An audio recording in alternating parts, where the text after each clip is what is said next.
Picture a gene as a position on a chromosome.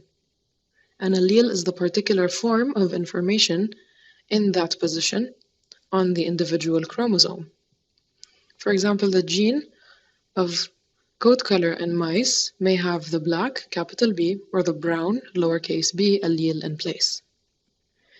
Because the mouse inherits one allele from each parent, the mouse will have two alleles controlling whether it's going to look black or brown.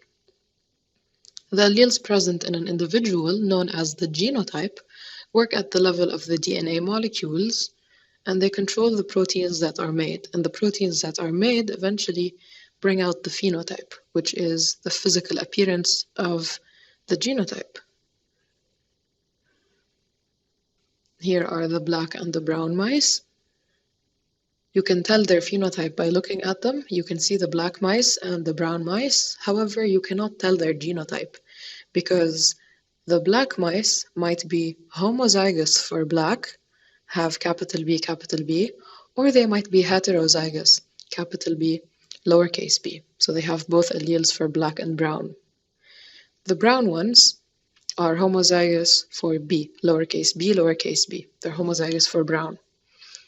We know this because the black allele is dominant to the brown allele. So if both are present in the heterozygous state, the black allele is what's going to be expressed. In the homozygous state, both alleles for the same characteristic are present, so that characteristic is what is expressed. Some alleles are expressed in the phenotype even when they are only present on one of the chromosomes, so in the heterozygous state.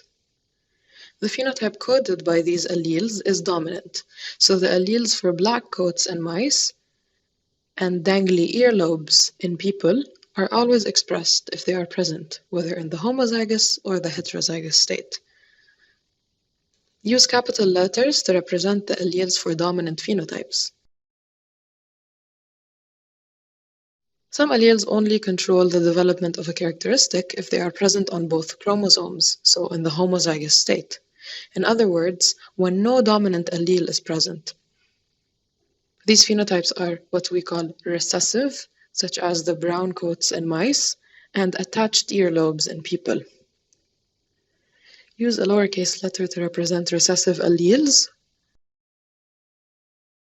So recessive alleles can only be expressed in the homozygous state, when there is no dominant allele to mask them.